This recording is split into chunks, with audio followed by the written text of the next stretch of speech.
Single phase कई बार इससे भी बड़ी होती है, मतलब सिंगल फेज में 2 HP की इतनी बड़ी होती है, 3 फेज में भी कितनी HP की यहाँ लिखी हुई है 5 HP की है अभी। तो साइज से मतलब नहीं, मोटर पे लिखा हुआ देखना जरूरी है कि कितने HP की। भाई छोटी है इसका मतलब ये नहीं कम HP की हो, इसकी पावर ज़्यादा है। तो कहने का मतलब 3 फेज में HP जितनी ज़्यादा होंगे उतनी नॉर्मल छोटी रहेगी, सिंगल फेज में HP कम है तो भी बड़ी रहेगी। तो इस पर डाटा पढ़ना जरूरी है। देखो HP लिखा हुआ ना, यहाँ से देखिए वो कितने HP की है, धीरे धीरे स्पीड भी दे रखी होती है कितने स्पीड की है। सबसे 2 चीज़ें ध्यान रखो, एक जरूरी चीज़ ये ध्यान रखो कि कितने वोल्टेज पे काम करने वाली है, ये 3 फेज है या सिंगल फेज है। अब इसमें लिखा हुआ है 3 फेज, तो वो भी थोड़ा ध्यान रखना है। 3 फेज पता चल जाएगा 3 फेज मोटर है, या इस पर लिखा हुआ नहीं है प्लेट घूम गई तोड़ दी किसी ने, तो यार तार से पता लगा ली। तो 3 फेज में 6 तार आते हैं, 3 स्टार के 3 डेल्टा के, ठीक है ना। अब पता नहीं कौन सी वाइंडिंग की कौन सा है, तो वो मैं चेक करके बताऊंगा मल्टीमीटर से, इन लेफ्ट से, इनसे, इसके पीछे से, जैसे भी। तो 6 तार जहाँ मिले ना, पहली बात तो 3 फेज है, वो मोटर 3 फेज है। दूसरी बात इस पर कट लिया है ना, ये उपाय है, बाकी इसके अलावा कोई उपाय नहीं। बाकी इस प्रकार के खांचे भी दिखे ना, तो भी ध्यान रखा करो, ये गिलेरी पिंजरा प्रेन मोटर इस प्रकार की ज़्यादातर बॉडी 3 फेज की होती है ना। बाकी ये देखो ये 3 फेज नहीं, ये DC मोटर है। तो देखो अब करना क्या अपने को, ये मोटर है ना 3 फेज। अब ये पैनल बोर्ड पे जो जुतियाँ बताई ना वो जुड़ी हुई क्या है, वे बता दूँ पहले पूरी, फिर एक चेक करके बता देंगे वास्तव में समानता में है या नहीं। इसको पैनल बोर्ड बोलते हैं पूरे।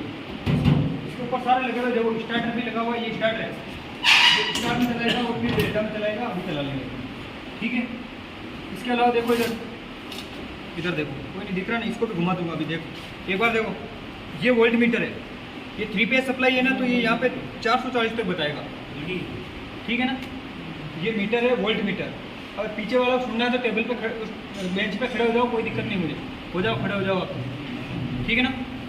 और फिर भी मेरा पूरा दिन यही काम है, जिसको नहीं समझ में वोल्टेज बताने वाला कि सप्लाई वोल्टेज आ कितनी रही है ना। तो अगर सिंगल फेज आएगी पता चल जाता है कि एक फेज अनुपस्थित हो, तो यहाँ से पता चल जाएगा भाई एक फेज छोड़ो है, चिंता पड़ जाएगी। इसको बोलते हैं अपन इंडिकेटर लेटूडिया।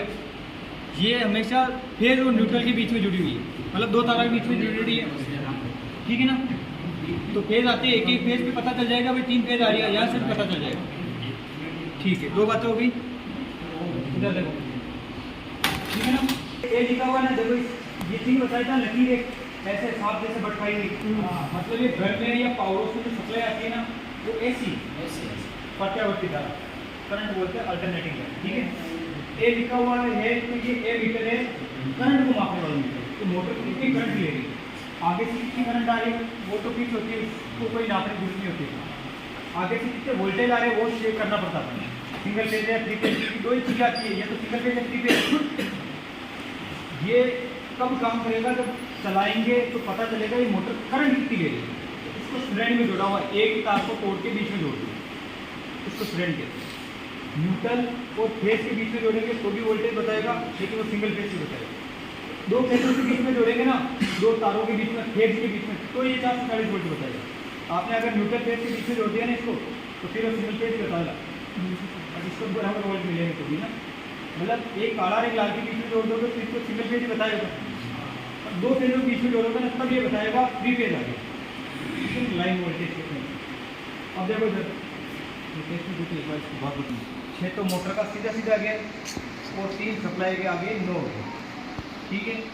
अब मैं जो आपको कह रहा था ना स्टार से डेल्टा में बदलती है, इसके अंदर तो फिक्स पहले बनी हुई, इसको कोई चेंज नहीं करते, इसका काम है।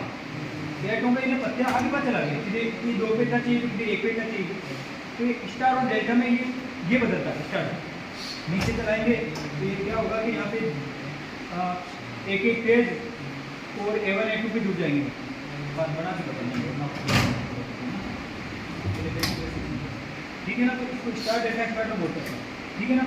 ये साफ है, ये जो पहले टर्मिनल है ना, ये तार है ना, ये एक पहला, फिर यहाँ छोड़ के इनमें से पहला, ये ऐसे करके 2 छोड़ के 3 तार है, ये पहला, यहाँ से फिर ये पहला, 3 पे जुड़े बन रखे ना। आप हाथ में लगाओ, करंट सिंगल फेज पे एक तार से 3 फेज में 2 तार लगाना जरूरी है। पहले तो एक काम नहीं करें, दूसरों करे पत्ती, ताकि अपन नहीं मिले। मान लो इधर कोई अच्छी होता है, ये एक तार को खुला हुआ दूसरों को मोटरों में डबल अर्थिंग करते हैं, 2 तार लगा सब जगह, ठीक है ना।